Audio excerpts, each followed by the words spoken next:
पाकिस्तान पिछले 8 दिन से रोज सीजफायर का उल्लंघन कर रहा है। सीजफायर उल्लंघन और पहलगाम आतंकवादी हमले के बाद जो हालात बने हैं, उसके बाद पाकिस्तान की तरफ से होने वाली फायरिंग से बचने के लिए उरी के गांव में लोगों ने खुद ही बंकर बनाने शुरू कर दिए। उरी तहसील का नाम्बला गांव। एबीपी न्यूज संवाददाता गणेश ठाकुर की एक्सक्लूसिव रिपोर्ट। जिस जगह पर मैं खड़ा हूं, यह एक बंकर है।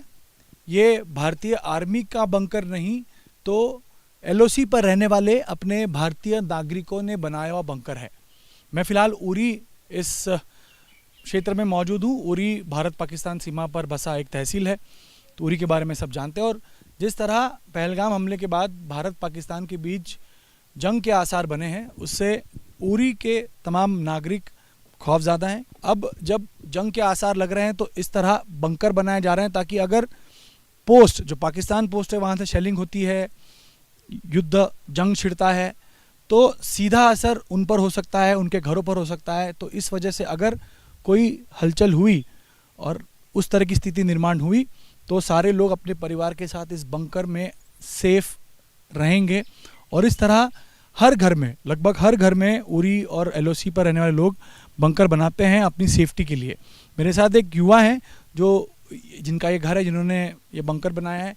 आपने ये बंकर बनाया, अब क्या माहौल है? डर का माहौल लग रहा है आपको? जैसे कि कंडीशंस बनी हुई हैं, इससे हमें बहुत डर है क्योंकि हमने ऐसी कंडीशंस देखी हैं। जब भी शेलिंग होती है हम पूरा असर हम पे पड़ता है, हमारे घरों पर कई बार लगता है आकर। उससे बचने के लिए सर हम थोड़ा सा ये बंकर बनाया है।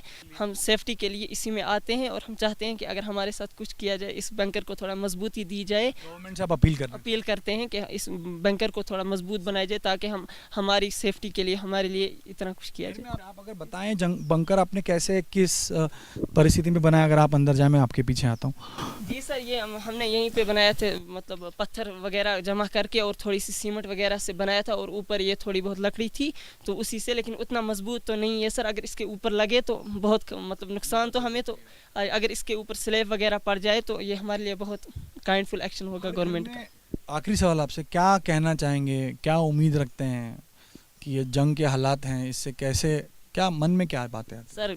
हम तो यही मन में रखते हैं, अल्लाह करे ऐसा हो ही ना, जंग कभी मतलब ऐसा माहौल बने ही ना, और उसके बाद अगर होता है तो हम मतलब सुरक्षित रहें। तो बस सर इतना ही। हम भी अपील करते हैं। देखिए, औरतें हैं, ये एक युवा है। आप पढ़ते हैं? जी सर बिल्कुल। कितने में पढ़ते हैं? सर मैंने 12th क्लियर किया है, इसके बाद मैं नीट के लिए प्रिपेयर कर रहा हूँ। अभी नीट का प्रिपरेशन कर रहा है, लेकिन ऐसे हालात में रह रहे हैं कि शायद पढ़ाई पे भी आपका ध्यान नहीं होता होगा, इफेक्ट होता होगा। जी सर बिल्कुल, पूरी पढ़ाई इफेक्ट हो गई है इससे भी। मतलब डर लगा रहता है, किताबों पर बैठे आवाज़ आ जाए तो कहाँ सर वो फोकस। फायरिंग रेंज में देखिए, पाकिस्तान के पोस्ट के फायरिंग रेंज में सारे गांव आते हैं उरी के, और इसी वजह से ये अपनी सेफ्टी के लिए बंकर बना रहे हैं। और उम्मीद करते हैं कि ये तो इन्होंने अपने तरीके से किसी तरह बना दिया है, लेकिन अगर इसको मजबूत पुख्ता करना हो जिससे इनका बचाव हो सके तो सरकार से मदद की अपील वो करते हैं कि हमें इसमें मदद करें, ताकि अगर कुछ खुदा ना खास्ता अगर इस तरह की स्थिति हुई और जंग छिड़ी और इन्हें फायरिंग रेंज में अगर ये आए तो ऐसी स्थिति में वो अपना बचाव, अपने परिवार का बचाव कर सके।